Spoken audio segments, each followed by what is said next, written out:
Hello, my beautiful people. Welcome back again to our channel, Commenters Analyzer TV. I greet my people, I greet everyone. Welcome back to our channel, Commenters Analyzer TV. Yes, so my people, happy new week to everyone. Blessed week to all my amazing people out there, my viewers. God bless you. You guys are so amazing. Before we start our video today, let's congratulate EKIA Queen. She just put to bed. Congratulations to you, EKIA Queen. Congratulations. Baby girl, we wish you, we welcome you to this world, the world of honey, milk, boy. We welcome you. Welcome, come and see the beautiful world we all are living, my dear. Welcome, congratulations. Please, my amazing people, not fail to congratulate EKIA Queen. She just put to bed. Congratulations to you. So let's start our video for today. Where would they read comment today, my people? Would they read comment for today? Would they read comment today for EKIA Queen posts? Yeah, we did on her post today.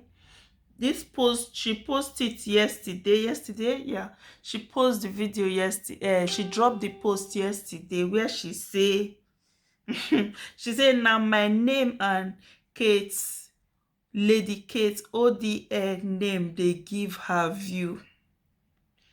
Check her video. You too miss Kate. Poor thing. Like seriously? Who we call they talk to now? Are we talking to is she talking to who I will call her now? She they talk to Sarah T Boss. Say na their name they kiss Sarah T Boss view. Never. Sarah T Boss say na her name. I don't believe that one. I doubt that.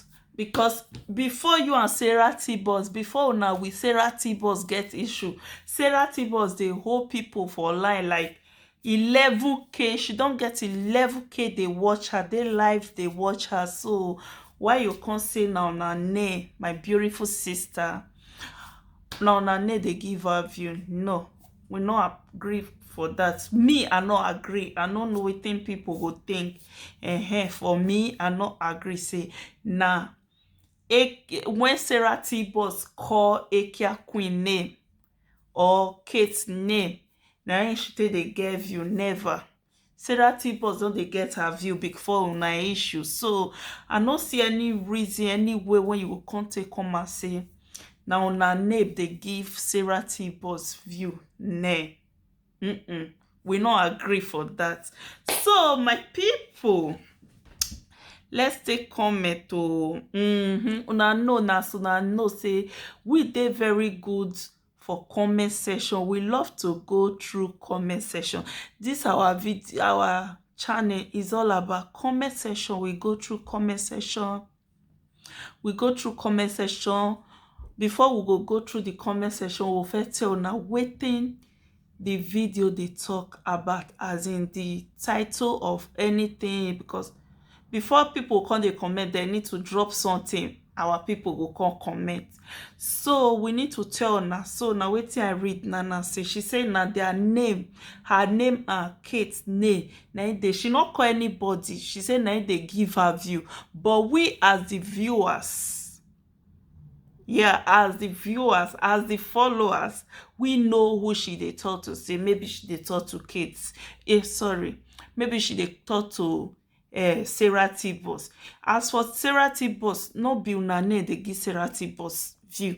Sarah T Boss don't they exist before una issue. Sarah T Boss, she don't they get view before una can't get issue. So I don't see any reason when una name go come they give Sarah T Boss view. Finally, I thank God say EKIA Queen don't finally deliver. The saga be want too much. I don't know whether na the pregnancy can't make her they do saga, or she just feel like she wants to do saga.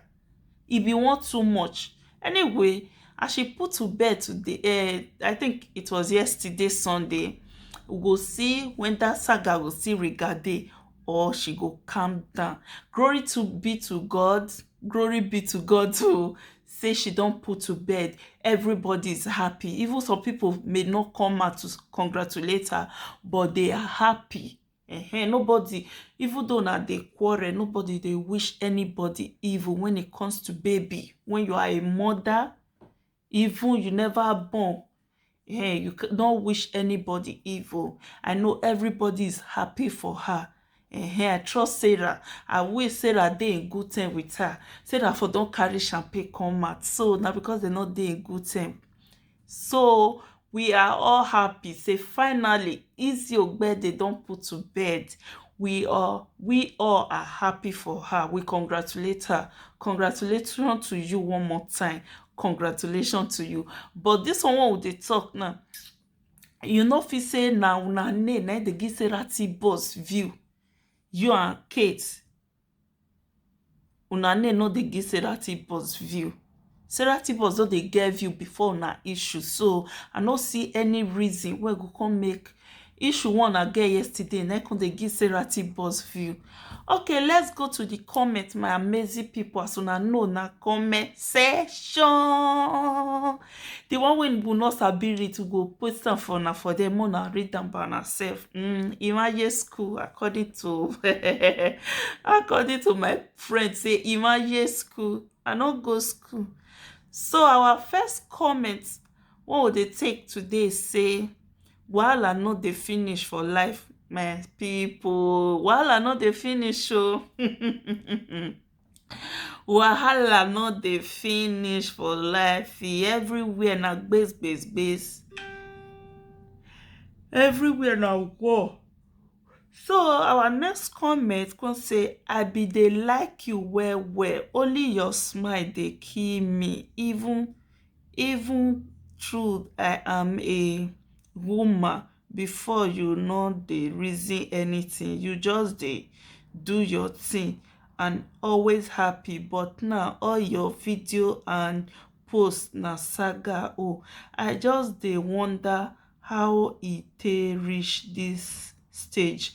Even me, my dear, even me, I dey wonder how e take reach this stage when EKIA Queen dey. So we are so happy. As I say now, I'm so happy for her. Say she don put to bed. No say some women when they get belle, this pregnancy they give different symptoms. Some women get belle, e go make them weak. Some go dey agile. Some go dey look for trouble. Me believe say na pregnancy symptom. So most still dey watch her. She don put to bed. More dey watch her say she no go behave like that again.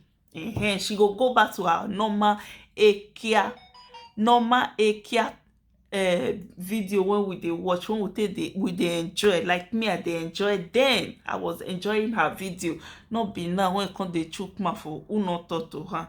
So let's take our next comment. This one say, take the one when work for you, leave the one when no work for you. I cannot please everyone. One love. Saga continue. Okay, saga continue. And she was really doing her thing as you said, but these people keep pushing her. If you follow her from the beginning, you go see say she be no-minded. Everybody was just doing video all because she bring EKIA and Uhe matter come Facebook. Is it true? Was it true? Is it true? Mona no many English not be my mate. English not be my mate, my people. Was it true? Is it true? I wanna correct me anyway when I for make mistake. Let's take our next comment. The next comment said, to be frank, I really love her then. Forget about the EKIA matter she dey talk. Her speaking and always happy and always smiling. Even sef sometimes when she laugh, I go I go begin laugh as if she is laughing with me. When I no longer as see her again, I was worried until I found this. I was surprised, and I was surprised now seeing her always quarrel on social media. It's not good at all. She is a na so I talk am reach. She no need all this quarrel. My dear, check Blessing CEO, the kind talk when people dey talk of that lady, she no even care. She no see quarrel. Even her follow blogger spoil her pass follow herself, but she keep doing her thing. Lizzie, please forget this saga. People must talk. Forget this saga. People must talk. This saga and quarrel on social media, those are not bent for you at all. My people, anyone wey I no pronounce well, I put am for una more na pronounce am by una sef. Anyway, she's right, because like this Blessing when they talk now, people they go her followers, even bloggers, they call blessing as she say she be relationship therapist. She's not married. People they condemn her, but Blessing can never come out come reply anybody. You see Cora, we talk about Cora yesterday on this channel. Cora, if she dey even when she get belle, people commenters, her followers, they always condemn her. Her followers, they condemn her, but she can never come out say na saga she won't come dey do just because of your followers, or because somebody talk about you. Who don't grow, who know wetin they do, know wetin they do. You see that Cora, I go dey her video sometimes, people go dey insult her. Your kitchen is dirty. She will never answer. They go their new apartment. They say no still let this kitchen dirty, but she no dey answer. Why must you, because of people call your name, or people say something about you, because they be your fellow Benin people, you must you answer them? You must not answer everything people talk about you.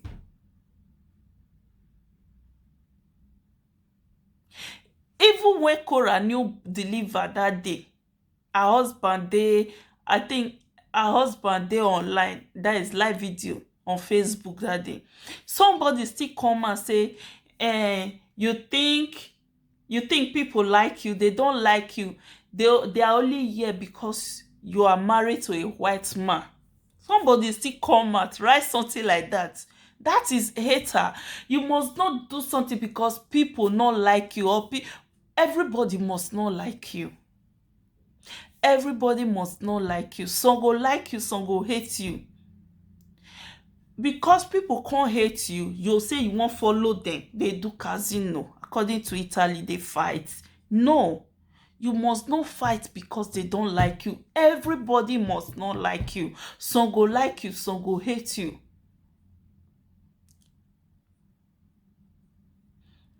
Me believe say EKIA Queen just ready, or let's put and say na pregnancy symptom na push her. So let's take our next comment. So our next commenters, now people they reply that first comment. So this one say Blessing CEO na Igbo girl. Edo people not like better thing, and my EKIA Queen do not live fake life like Blessing. She remain our EKIA Queen. Babe, no worry, make she born first. You will not see her replying people again. Say those people are so toxic. Toxic, they don't too shake her. Our next commenter can say, Saga babe, take am easy. I don't dey fear una Edo people everywhere when see everywhere they see una any page when be for Edo lady na saga make una rest in Jesus name. Who go say amen to that prayer? Okay, my people, let's take the next comment. This one say when they back her up and down, what do you expect her to do? Question. Wanna answer? Our next comment I could say he choke, leave her mumu. The next comment I could say no be lie, na your mama they give na your name dey give her view. Anytime I dey on her live, I dey run go check if she won't call you out again. Omozo, like seriously, that one a big fat lie, because no be EKIA queen or no be Kate name dey give Sarah view. Sarah don dey get view. You don dey get her own view before she with EKIA queen get issue. So mona no dey commenters, mona no dey cause trouble. Una too dey cause trouble up and down. So let's take our next comment. This one say EKIA queen enter house, you are pregnant. For your information, EKIA queen is not pregnant anymore. Baby don come out o. So mona no dey tell her make she enter house. You know say that enter house one na dey tell EKIA queen, that one dey provoke her well. She no wan hear say enter house. My people, so she no go enter house again o. Baby don come out. So let's take our next comment. This is really loud. This one say Kate, come carry your cartoon copy enter house. What's gonna be a cartoon copy enter house again, my people? Let's take our next comment. This is our last comment of today video. This one say iye, this one off me o, I swear.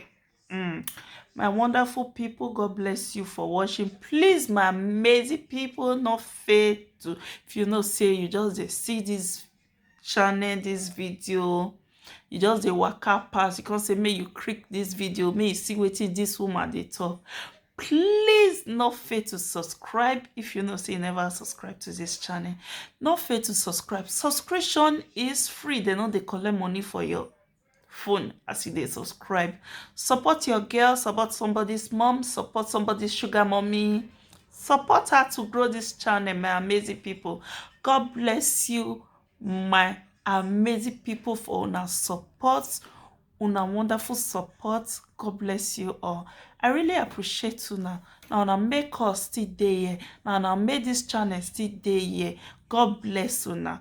I love you from Commenters Analyzer TV. Please, guys, not fail to wish EKIA Queen congratulations. See you on my next video. Bye.